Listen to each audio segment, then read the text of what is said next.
গুগলের webmaster tools গুগলের একটি ফ্রি সার্ভিস। সেবাটি সম্পূর্ণই ফ্রি।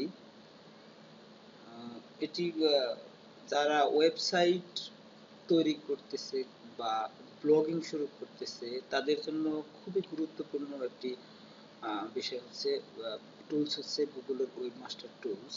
তো দেখে নেই আমরা যে এই টুলসের মাধ্যমে আসলে কি কি করা যায় বা কি কারণে আমরা এটি ব্যবহার করব, আর টিউটোরিয়ালটা তৈরি করারই আসলে উদ্দেশ্যটা কি সেটা আসলে একটু পরে আমরা দেখতে পাবো।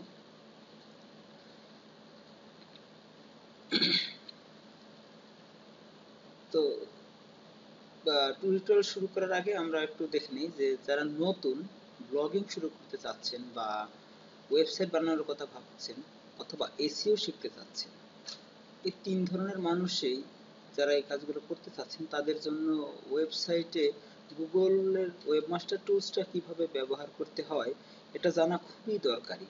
এছাড়াও গুগলের ওয়েবমাস্টার টুল হচ্ছে এমন একটা গুগল কর্তৃক প্রদত্ত কতিপয় টুল বা পদ্ধতি সমষ্টি যা ওয়েবসাইট পাবলিশারদেরকে এমন কিছু সুযোগ করে দেয় যার মাধ্যমে তারা তাদের সাইট সার্চ ইঞ্জিনে কেমন দেখাবে তা নির্ধারণ করতে পারেন।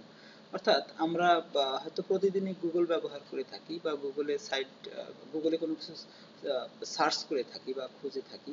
তো যখন আমরা কোনো কিছু লিখে সার্চ দিই গুগলের সার্চ বারে, তো গুগল আমাদেরকে কিছু সাজেশন দেয় যে তুমি যে সার্চ দিয়েছো সেই অনুযায়ী তুমি এইগুলো দেখতে পারো বা এরকম কিছু সাজেশন দেয়। তো সেই সাজেশন গুলো আসলে কিভাবে আসে, কেমন দেখাবে, এটা নির্ধারণ করে কি আসলে এই গুগলের ওয়েবমাস্টার টুলস ব্যবহার করে আমরা এটাকে নির্ধারণ করে দিতে পারি।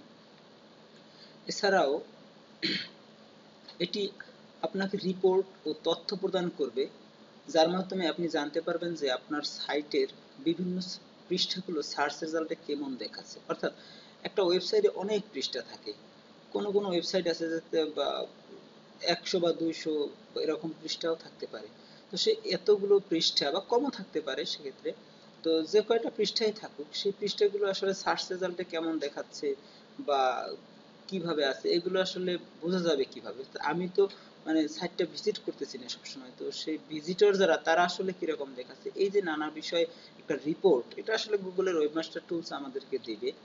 এছাড়াও সাইটের বিভিন্ন উপাদানে কি পরিমাণ ক্লিক করছে এবং ইমপ্রেশন কেমন তা আপনি দেখতে পাবেন। সাইটটা আমি চাচ্ছি যে আমার সাইটটা মানুষ ভিজিট করুক বা ভিজিটর বাড়ুক বা এখানে ইমপ্রেশন বাড়ুক, ক্লিক বাড়ুক, এটা হচ্ছে কিনা আদৌ সেটা আমি আসলে বুঝতে পারবো কিভাবে?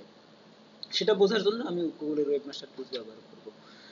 এই ধরনের তথ্য আপনাকে আপনার সাইটের পুরাতন আর্টিকেল উন্নয়নে, নতুন আর্টিকেল লেখা এবং বিভিন্ন স্ট্র্যাটেজি তৈরিতে সহায়তা করবে। কারণ হচ্ছে যে আমরা এক কথায় বলতে পারি যে একটা ওয়েবসাইটের জন্য তার কন্টেন্ট হচ্ছে প্রাণ। কারণ হ্যাঁ, হতে পারে কোনো ওয়েবসাইট ইমেজ বেস বা ছবি থাকতে পারে অনেক, বা ভিডিও বেসড ওয়েবসাইট হতে পারে, কিন্তু কন্টেন্ট বা লেখা না থাকলে তো আসলে সেই সাইটটা আসলে আমাদেরকে বা মানুষকে বুঝাতে পারবে না তার প্রকৃত উদ্দেশ্যটা। তো সেক্ষেত্রে তো অবশ্যই আর্টিকেল থাকতে হবে।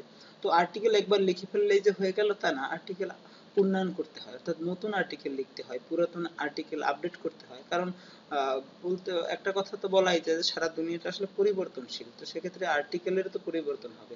সেই আর্টিকেল পরিবর্তন করার জন্য পুরাতন আর্টিকেল গুলো এখন কি অবস্থায় আছে বা এগুলো মানে মানুষের কাজে লাগতেছে কিনা, এগুলো মানুষ ভিজিট করতেছে কিনা, এগুলার ক্লিক আছে কিনা, এগুলো মানুষ মানে কতটুকু পরিমাণ ব্যবহার করতেছে, এই বিষয়গুলো আসলে আমি গুগলের ওয়েবমাস্টার টুলস এর মাধ্যমে জানতে পারবো। গুগল ওয়েবমাস্টার টুলস এর মাধ্যমে আরো যা জানা যাবে সেটা হচ্ছে এক্সএমএল ফাইল সাবমিট করা।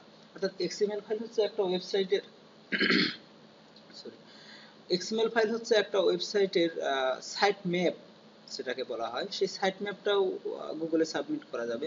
নির্দিষ্ট ইউআরএল বাতিল করা এবং গুগলকে সাইট সম্পর্কে বিস্তারিত ধারণা দেওয়া।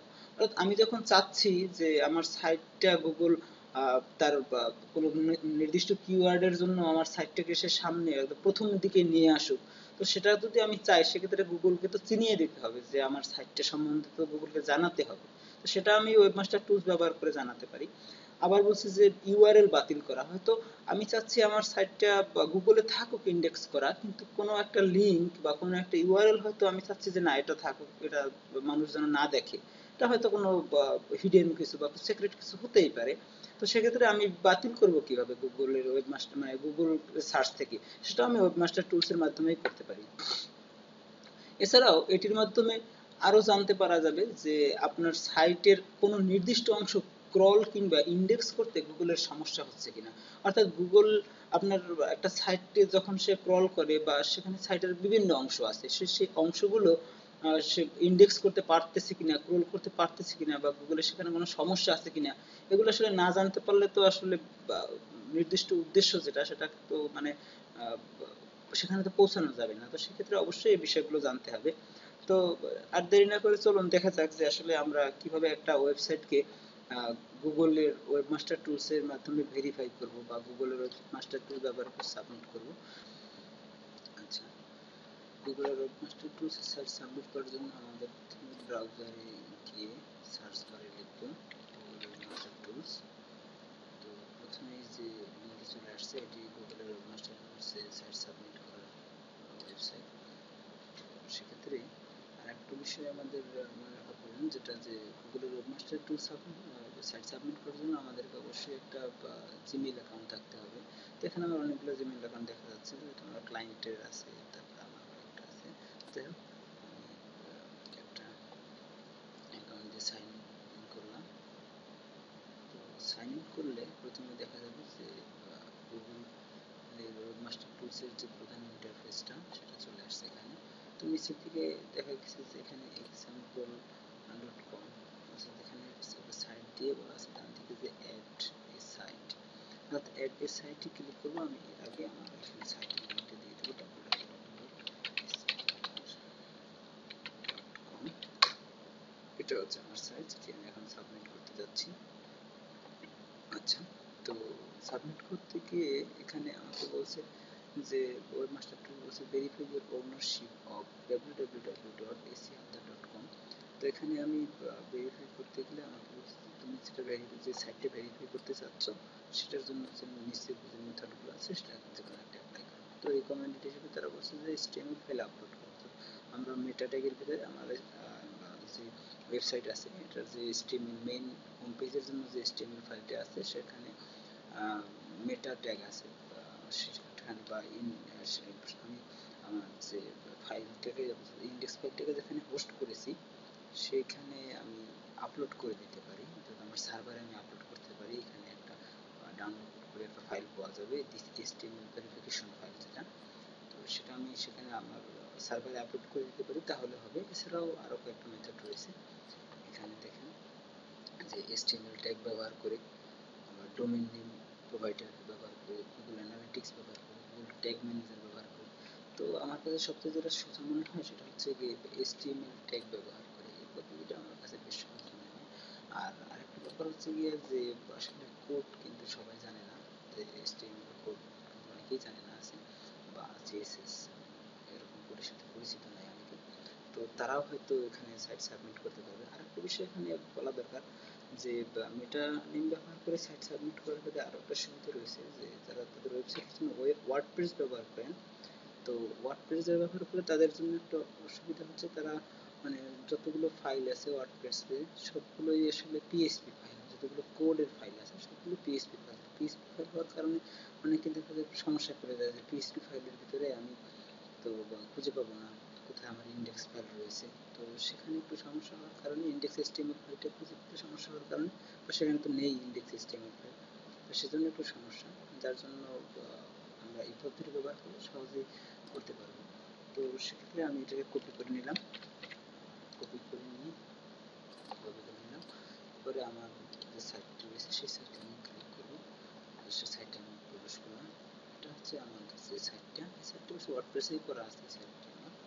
তো ওয়ার্ডপ্রেসে করা থাকে আমি এই সাইটের যে এডমিন বার রয়েছে আমি সেখানে প্রবেশ করবো, ওয়ার্ডপ্রেসের এডমিন যাদের ওয়ার্ডপ্রেস আছে তারা সাইটের নাম লিখে WP এডমিন লিখলে পেয়ে যাবেন আপনার সাইটের ড্যাশবোর্ড।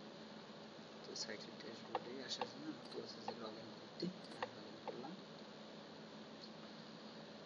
সেই সাইটটি আমার পোর্টফোলিও সাইট।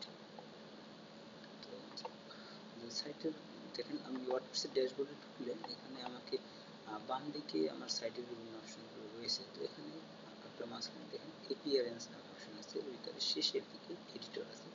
আমরা এডিটরে ক্লিক করলে আমরা এই সাইটের যে কোডগুলো রয়েছে সেই কোডগুলো দেখতে পাবো। তো প্রথমে দেখা যাচ্ছে যে স্টাইল সিএসএস এর যে কোডগুলো রয়েছে সেটা এখানে দেখা যাচ্ছে। তো এটার ভিতরে আসলে আমরা কাজ করবো না, সেক্ষেত্রে আমরা খুঁজে নেব যে আমরা কোথায় রাখবো আমাদের যে ওয়েবমাস্টার টুল যে কোডটা দিয়েছে এটা আসলে রাখবো কোথায়। এটা আমরা হেডার পিএইচপি নামে আমাদের একটা ফাইল আছে ওয়ার্ডপ্রেসের, প্রত্যেকটা ওয়ার্ডপ্রেস সাইটের ভিতরে হেডার পিএইচপি একটা কোড আছে। তো এই হেডার পিএইচপির ভিতরে আমরা ক্লিক করলে এখানে এই কোডগুলোর ভিতরে দেখবেন যে মেটা টাইটেল এর আগে এবং হেড এর পরে এই দুইটার মাঝখানে মেটা নামে এটা অপশন কোড লেখার একটা জায়গা থাকে। তো আমরা মেটা এখানে আমাদের কোডটা পেস্ট করে দিলাম, পেস্ট করে দিয়ে বাস পেস্ট করে দিলাম। পেস্ট করে দিয়ে নিচে আমাদের আপডেট আছে, আমরা আপডেটে ক্লিক করব, বাস আপডেটে ক্লিক করলাম। এখন দেখেন আমাদের এই কোডটা এখানে রয়ে গেছে, অর্থাৎ যে কোডটা আমাদেরকে গুগল দিয়েছিল। আচ্ছা, তো এরপরে গুগলের ওয়েবমাস্টার টুলসের যে কোডটা ছিল যেখানে তার নিচের দিকে দেখেন আছে ভেরিফাই। তো আমরা ভেরিফাই ক্লিক করলাম, ভেরিফাই ক্লিক করলে আমাদের হয়ে গেছে। গুগল ওয়েবমাস্টার টুলস আমাদেরকে বলছে congratulation, you have successfully verified your ownership of আমার সাইটের ঠিকানা দেওয়া আছে। আচ্ছা, তাহলে আমরা কিন্তু খুব সহজে এবং সাকসেসফুলি আমাদের সাইটের যে ওয়েবমাস্টার টুলস আমাদের সাইট সাবমিট করার কাজটা আমরা করতে পারি, খুব সহজেই করতে পারি। তো আমি এখানে একটা বিষয় বলে নিই যে আমি টিউটোরিয়াল তৈরিতে একেবারেই নতুন। তো সেক্ষেত্রে হয়তো টিউটোরিয়ালটা অনেক সুন্দর হয়নি বা আসলে অতটা প্রফেশনাল হয়নি। তো সেটা না হলেও আমি যেটা দেখাতে চেয়েছিলাম যে ওয়েবমাস্টার টুলসটা কি কি কাজে লাগে আর কিভাবে একটা সাইটকে ওয়েবমাস্টার টুলস সাবমিট করতে হয়, এই তিনটা জিনিস দেখানো আমার মানে উদ্দেশ্য ছিল, সেটা হয়তো আমি করতে পেরেছি। তো যদি ভিডিওটি ভালো লেগে থাকে তাহলে হয়তো কমেন্ট করবেন, ইউটিউবে আমি এটাকে আপলোড করে দেবো, তারপরে হয়তো ফেসবুকেও দিতে পারি। তো ঠিক আছে, ধন্যবাদ।